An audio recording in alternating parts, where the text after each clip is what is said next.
Bienvenidos a Enigmas Develados. Antes de empezar el tema, déjame recordarte lo siguiente. Existen intereses creados para que el hombre no se haga demasiado sabio, porque aquel que no sabe es fácil de manipular.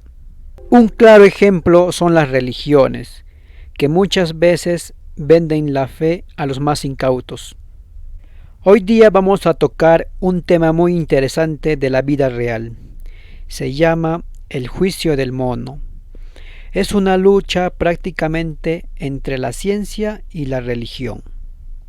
En el año 1925, en un pequeño pueblo de Tennessee en Estados Unidos, llamado Dayton, un profesor enseñaba biología en el secundario del lugar. El hombre tenía 24 años de edad y se llamaba John Thomas Scopes.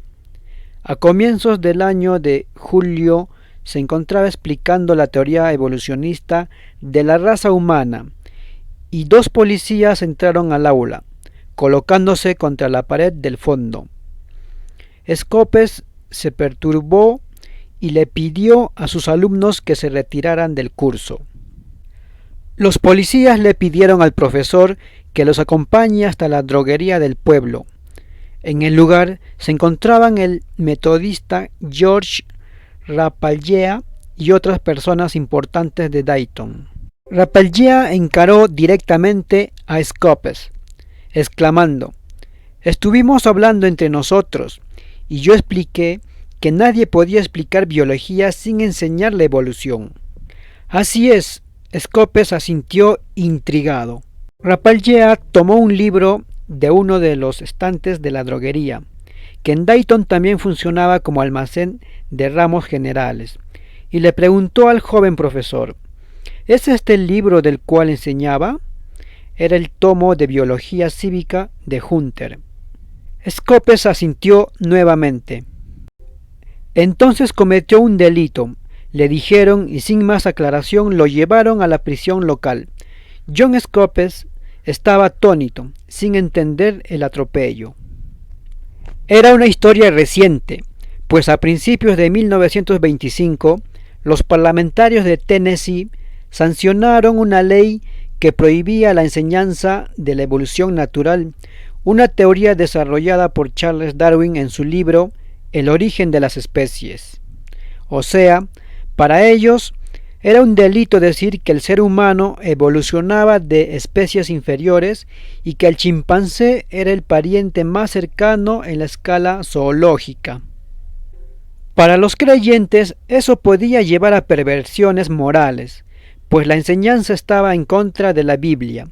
Oficialmente, el hombre fue creado por Dios y siguió por los siglos de los siglos tal como es en la actualidad. El joven John Scopes no podía entender su situación, pues estaba en prisión por enseñar ciencia, que era su trabajo. Las autoridades del pueblo consiguieron que asumiera el rol de fiscal de la acusación William Jennings Bryan, un fundamentalista religioso. Hacía 30 años que Bryan no ejercía el derecho, pero tenía el antecedente de haber sido 3 veces candidato a la presidencia de los Estados Unidos. Cuando Bryan llegó a Dayton, fue recibido con una banda de música y con cánticos religiosos. Otros portaban carteles que decían: «Scopes, arderás en el infierno». Para la defensa se propuso primero al escritor H. G. Wells, pero este no aceptó, y luego apareció en escena Clarence Darrow, de 70 años, el abogado más famoso del país. Él se ocupó de la defensa de Scopes. Bryan calificó al juicio como una lucha entre la evolución y la cristiandad, y dijo que Darrow era el mayor ateo del país. La prensa bautizó el caso con el nombre que lo identificaría para siempre: el juicio del mono. Bryan probó con el testimonio de los alumnos que Scopes enseñaba la teoría de Darwin y eso constituía una violación a la ley de Tennessee. Darrow propuso como testigos a diversos científicos, los que dirían que la ley era injusta, pues no se podía tomar a la Biblia, que es un texto religioso, como si fuese un libro de ciencias. El juez, que también tenía su mente atrofiada por el fanatismo religioso, consideró irrelevantes las declaraciones de los científicos y rechazó algunos de estos testimonios por considerarlos impertinentes. Pero Darrow derrotó a Bryan en su propio terreno, llamándolo a declarar como el mayor experto en temas bíblicos. ¿Todo debe ser interpretado en forma literal en la Biblia?, le preguntó Darrow. Así es, respondió Bryan. Darrow le mostró una piedra inquiriendo: ¿qué edad cree que tiene esta piedra? La ciencia dice que puede tener millones de años. Tiene menos de 6000 porque el obispo de Usher fijó la fecha de la creación el 23 de octubre del 4004 a.C., a las 9 horas. ¿Hora del este o del oeste? Bryan se puso perplejo y Darrow continuó: dígame, ¿el primer día tuvo 24 horas? La Biblia dice que fue un día. Según la Biblia, Dios no había creado todavía el sol. Por lo tanto, ¿puede decirme cómo sabía que el día duraba 24 horas? ¿No podía durar un mes, un año o millones de años? No lo sé. Mi impresión es que fueron periodos. Bueno, si los llama periodos, ¿podrían haber abarcado mucho tiempo? Tal vez. Podrían haber abarcado millones de años. Bryan bajó los ojos por haber tenido que admitir eso, y sus seguidores quedaron pasmados. Clarence Darrow pidió un veredicto de inmediato. La radio transmitió a todo el país que en 8 minutos el jurado declaró a Scopes culpable. El juez lo multó solo con $100 para evitar presiones y el profesor quedó libre. Era el martes 25 de julio de 1925. 5 días más tarde, Bryan falleció al agravarse su diabetes. El 14 de enero de 1927, la Corte del Estado redujo la multa de Scopes a solo $1 y aclaró que no era conveniente prolongar ese caso tan extraño. La ley no se aplicó más. Darrow murió en 1938 a los 83 años de edad. Scopes enseñó ciencia toda su vida, falleciendo en 1970. Hubo otras polémicas.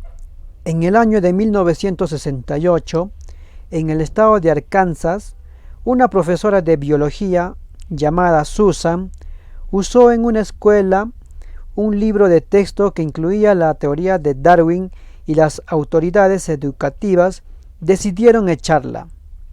Susan fue a la justicia y la Corte Suprema le dio la razón, declarando en ese momento la prohibición fue producto del fundamentalismo religioso de los años 20.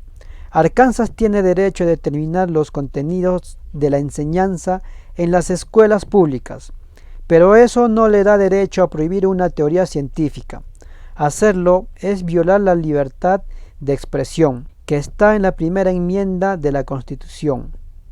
Pero en 1999, el estado de Kansas decidió suprimir cualquier mención sobre la teoría del Big Bang, la edad de la Tierra y la teoría darwinista de los programas de las escuelas públicas. Hasta aquí llega el tema del caso El juicio del mono. A continuación les voy a dejar un breve enlace para que ustedes puedan encontrar la película de este caso. Se llama Heredarás el viento, o también lo pueden buscar como El juicio del mono de 1999 en YouTube. Y para terminar, les quiero decir lo siguiente, que actualmente en todas las escuelas, colegios, institutos, nuestros niños están recibiendo clases sobre la Biblia. Viene el docente o viene el profesor religioso y les imparte diferentes teorías o diferentes creencias, como por ejemplo la existencia del cielo y del infierno. Actualmente a nuestros niños les hacen creer que existe el infierno. Si eres malo, te vas a podrir toda tu vida en el infierno y nunca más vas a salir de ahí. Y si eres bueno, tu recompensa va a ser ir al cielo, en donde vas a estar al lado de Jesús y de los ángeles. Esa idea está totalmente errónea. ya que no existe el infierno y tampoco existe el cielo. Y muchas veces los padres, los curas o los profesores de religión ni siquiera saben esto, ignoran la existencia de los planos espirituales. Cuando uno llega a morir o llega a desaparecer de este mundo, del plano físico, prácticamente desencarna, se va al plano físico el espíritu y no se va ni al infierno ni al cielo como nos están haciendo creer muchas veces. Entonces es hora de empezar a educar a nuestros hijos de que no existe el infierno, de que no existe el paraíso, de que no existe el pecado original, de que no existe nada de eso. Simplemente que nosotros somos espíritus, venimos de un plano espiritual y cuando nos vayamos de este mundo volvemos a nuestro propio plano espiritual. Son muchas cosas, muchas teorías que tenemos que cambiar y es el momento de hacerlo a partir de ahora. Así que ya saben, enseña a tu hijo a ser una buena persona, que solamente con nuestros actos podemos elevarnos espiritualmente. No importa si vas a rezar 5 o 10 horas cada domingo, eso no interesa. Lo que importa son nuestros actos. Ayuda al prójimo y te elevarás espiritualmente, pero no te vas a ir al cielo, sino te vas a ir a un plano espiritual más útil. Espero que este video les haya servido de algo. Y no olvides suscribirte a este canal de Enigmas Develados. Será hasta otra oportunidad. Hasta pronto.